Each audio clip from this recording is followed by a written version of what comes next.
Tonight on Dispatches, the connection between some of Russia's richest men and Britain's lords.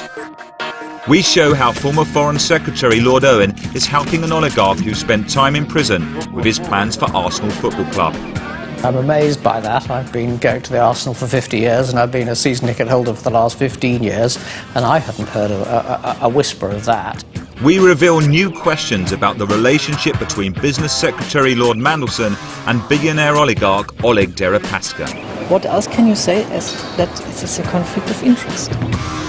We shed light on the links between former Foreign Secretary Lord Hurd, Margaret Thatcher's close advisor Lord Pole, and a Russian oil tycoon. Но зато они торгуют своим именем, так сказать, нажитым там в прошлом веке. And reveal why associating with British lords has become so alluring to super-rich Russians. The title of Lord has its own attractions. That's a practical help, but also a little ornament for your organisation.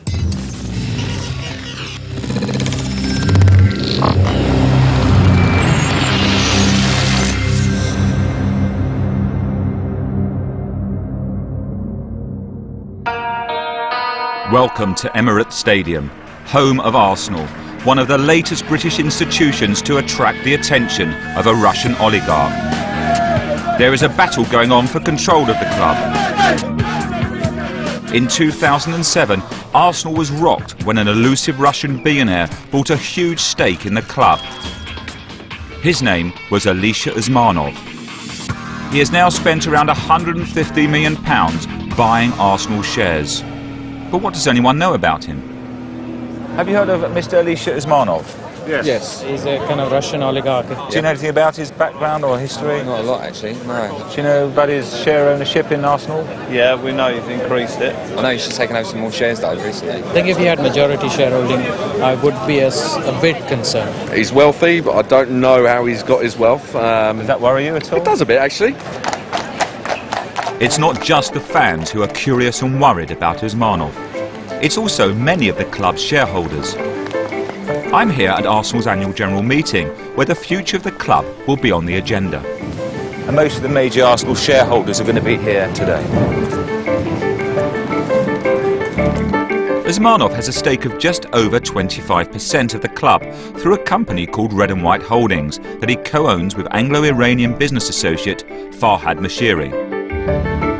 He's in a boardroom battle with Stan Kroenke, the US billionaire who owns more than 29% and who some fans are backing to take over the club.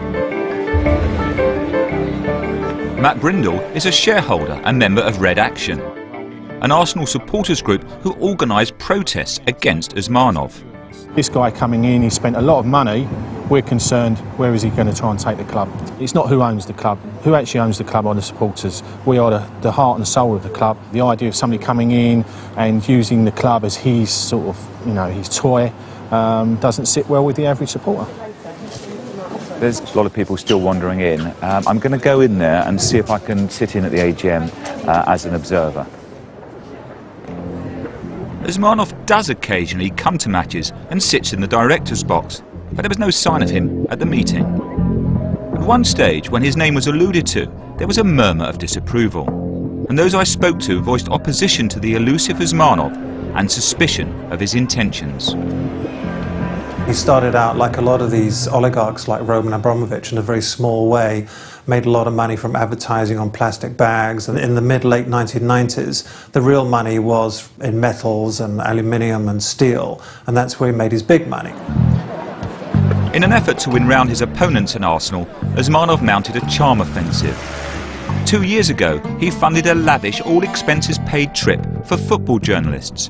The reporters were flown to Moscow by private jet. What was the purpose of the trip? Well, I believe that to have been very much a PR exercise. That at the time there was a very strong campaign from Arsenal fans against him taking over the club. Matt Scott is a sports reporter at The Guardian. The lifts take you to his floor with this vast desk that he had, with massive computer screens, a great big fish tank. He's a very big man. He's got a powerful handshake. and a real bass baritone grumble when he talks. I don't think he's a man who's used to being challenged, so he was asked a few questions that were like putting a stick to a bear. Such as? Well, just a few things about, you know, his interest in Arsenal. You know, we would postulate that he's just there to take over the club, use it as his toy. So why exactly is it that many fans are worried about Usmanov's plans for Arsenal? Labour MP Paul Farrelly uncovered an episode that holds some clues and continues to dog the oligarch. Farrelly sits on the Commons Select Committee scrutinising sports. But 11 years ago, he was city editor of The Observer and was the first to write about Usmanov. I asked a number of questions about Mr. Usmanov's background, and the document that I obtained and had translated seemed to suggest that he had convictions in Soviet times for fraud and attempted extortion. When you or your colleagues spoke to Mr. Usmanov, what did he say? To be fair to Mr. Usmanov, he didn't attempt to say that the documents were forgeries or to deny them. He admitted that he had indeed been convicted on charges in Soviet times. The documents showed that he'd been sentenced to 8 years and he'd served around 6 years of that sentence. But he also said that these were Soviet times, the charges were politically motivated and were trumped up, and he was seeking to have them annulled. The fact that Usmanov spent 6 years in prison in the 1980s after being convicted of fraud and attempted extortion could have repercussions for his plans for Arsenal, despite his assertion that the conviction had been expunged. In May this year, the Premier League brought in tough new rules about who could own more than 30% of a football club. Anybody with a serious criminal conviction anywhere in the world could be barred. The Premier League confirmed to dispatches that Usmanov's criminal record would be taken into account should he try to take over the club. This would be one of a number of factors, including the date, jurisdiction and alleged political motives of the conviction. They also said they would seek advice from the UK government. So yes, it's Professor Ian Blackshaw is an expert in sports law. I asked him what the Premier League might do about Usmanov's conviction and the fact that he says his record has been cleared. They would be failing in their duty if they did not fully investigate all the circumstances and facts of the particular case. And certainly they would want proof that, as you say, it's alleged that these were trumped-up charges. They would certainly want to know all the circumstances in which the charges were brought and the conviction was made and the sentence was imposed.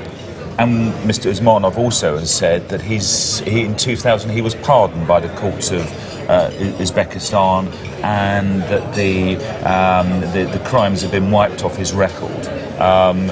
Again, does the Premier League have to be convinced that that's in fact the case? Yes, they do, and they would need proof of that, and to be convinced that, as alleged by Mr. Usmanov, the slate is now wiped clean. In 2007, Usmanov offered to provide The Guardian with a court verdict listing the offences he was charged with, but nothing was forthcoming. Dispatches also asked Mr. Usmanov for the original court verdict and details of the charges. They have not been provided.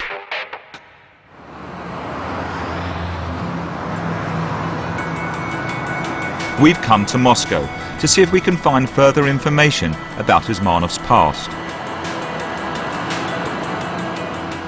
We met an investigator who spent 6 months trying to discover details about him. Dispatches has learned that she was hired by a company advising the Arsenal board. She agreed to talk to us if we concealed her identity. She had been to the Uzbek capital Tashkent and tracked down one of Usmanov's jailers. I found this man in Tashkent. He was an officer who served in prison at the time when Usmanov was there. And you taped some of the interview. What's he saying here? He's talking about how different he was comparing with other prisoners there, saying how smart and clever he was and reliable and very good behaviour. We've seen the report resulting from her investigation. It reveals the company advising Arsenal was trying to find documents proving or disproving Usmanov's conviction and annulment. The investigator hired a local Uzbek lawyer in an effort to recover documentation from the Uzbek legal system. The military court took our request. They immediately understood what we wanted, what case we're talking about. Still, it didn't help us. The lawyer was calling them several times a week and actually visiting them twice a week. After 6 months of getting nowhere, either with the courts or the Uzbek government, she had to concede defeat. The report concluded that there was official obfuscation and that it was not felt in the Uzbek judicial system's best interests to release any information. But there is one man who does claim to have received information in Uzbekistan about Alisher Usmanov. Craig Murray is the former British ambassador to Uzbekistan. In 2004, he left his post amidst a Foreign Office inquiry into his ability to effectively perform his duties as an ambassador. Murray claims the inquiry arose after he went public on human rights abuses in Uzbekistan. Murray disputes Usmanov's statements that the charges of fraud and attempted extortion against him were trumped up. Not everybody convicted was political. There were real criminals in the Soviet Union who were convicted genuinely of crimes, and I've spoken to people who knew the facts of the case, and I have no doubt at all that Usmanov had a criminal conviction because he was a criminal, not for any political motive. Murray says he sent 2 reports when he was ambassador detailing this and other concerns to the Foreign Office back in London. Well, I think it is absolutely plain that there are questions about Mr. Usmanov's background that he has not been able to answer satisfactorily. He is undoubtedly a man with a criminal conviction. He's a man who has had association with other people who are known to be part of the criminal underworld. He's somebody who hasn't ever satisfactorily accounted for how he came into wealth in his early career. Usmanov has always categorically rejected all of Murray's accusations, denying that he has had dealings with the criminal underworld or that he obtained his wealth improperly. Using the Freedom of Information Act, we asked the Foreign Office to provide us with copies of Murray's reports, but they refused, telling us that to release it would prejudice relations between the United Kingdom and other states, in this instance both Uzbekistan and Russia. Mr. Usmanov's lawyers, meanwhile, have told dispatches that not only was his criminal record removed by a Soviet court in 1989, but also in 2000 the Supreme Court in Uzbekistan ruled that the original conviction in 1980 was unjust, that it be reversed and removed, that no crime was ever committed, and that the evidence was fabricated. They sent us some copies of documents. The first time dispatches understands documents in the Usmanov case have been published. There is no description of the original charges. However, one document from a Soviet court in 1989 says he was imprisoned for 8 years, but released on parole after 6. It states that his honest and conscientious attitude towards work has proven that he has reformed, and agrees to an early expungement of his criminal record. A second document, only supplied in extracts, is dated 2000. It says the Supreme Court of Uzbekistan ruled that the sentence of the 1980 court with respect to Usmanov be quashed, and the court proceedings terminated because of an absence of corpus delicti. In other words, that there were no facts giving rise to the commission of a crime. Usmanov blames political and business foes for spreading malicious lies. Yet the allegations cast a shadow over Usmanov and his relationship with Arsenal. Dispatches has learned that to help solve his image problem at Arsenal, the Russian oligarch has turned to the former Foreign Secretary, founder of the SDP, a member of the House of Lords, Lord Owen. Lord Owen was Labour Foreign Secretary from 1977 to 1979. He now sits in the House of Lords as an independent. Owen has had a long-standing business relationship with Usmanov's companies going back more than a decade. In 2003, Alisher Usmanov had his sights on another major British institution. He'd bought a large stake in Chorus, formerly British Steel. Owen helped Usmanov in his bid to try to get a representative of the oligarch onto the board of the company. It was well known that Lord Owen was involved with Usmanov. He had been a consultant to Usmanov at the time when Usmanov was looking to place a former chorus director back into the board of Chorus, and he had been using Lord Owen as a consultant. For the first time, dispatches can reveal Lord Owen has been helping Usmanov at Arsenal. We've obtained evidence that the former Foreign Secretary has been meeting key shareholders to back Usmanov and reassure them about his controversial background. On the 1st of June this year, at this exclusive Mayfair club behind me, Arsenal Supporters Trust were invited to a lunch with Usmanov's company, Red and White Holdings. Any future owner of the club would want the trust backing. And according to the trust, when they walked in, who was sitting at the table? None other than the former Foreign Secretary, Lord Owen. In a statement, the trust told us that Lord Owen assured them that he has acted for Usmanov for a long time, knows his parents, and sought to address issues we had about the concerns that are raised about Mr. Usmanov's business past. At that stage, it appeared that Owen was quite involved in the situation at Arsenal. This is the House of Lords Register of Interest, where peers have to declare their business affairs. I'm just looking at the entry for Lord Owen, and I can't see any mention at all of Red and White Holdings. But at the top here, it does mention that he's got a non-parliamentary consultancy that's paid by a company called Gallagher Holdings. Now, this is a vehicle based in Cyprus that's owned by Mr. Alisher Usmanov, and it's the one he used to buy his shares in Chorus. Politicians are facing ever greater scrutiny in the wake of the expenses scandal. Lord Oakeshott is a Lib Dem peer and a campaigner for greater transparency and accountability in Westminster. I asked him what he made of Owen's involvement with Usmanov and Arsenal. I'm amazed by that. I've been going to the Arsenal for 50 years and I've been a season ticket holder for the last 15 years and I hadn't heard a whisper of that. But if he is actually helping Mr. Usmanov in anything to do with Arsenal, I would have thought it would be only right and proper that that should be declared. I mean, who knows what Gallagher Holdings behind a brass place in Cyprus means? Doesn't mean anything to me.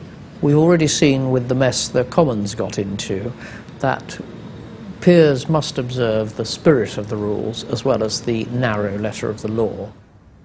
Lord Owen confirmed to dispatches that he's talked with Arsenal supporters groups, but also revealed that he had talked with Arsenal directors and accepted hospitality in Alisher Usmanov's box at Arsenal. In a statement, Lord Owen told us that he had openly done business with Usmanov and has fully complied with the House of Lords Code of Conduct in his declaration of interests. He confirmed that he has never received remuneration from Red and White Holdings. In part 2, we find out that Lord Owen is not the only peer enjoying a financial relationship with a Russian oligarch. We hear from the former security advisor to Home Secretary Jack Straw, who's earned more than £500,000 advising a Russian media tycoon. My company was paid clearly by the agency for my services. And we hear new concerns about an oligarch and business secretary, Lord Mandelson. It's a conflict of interest.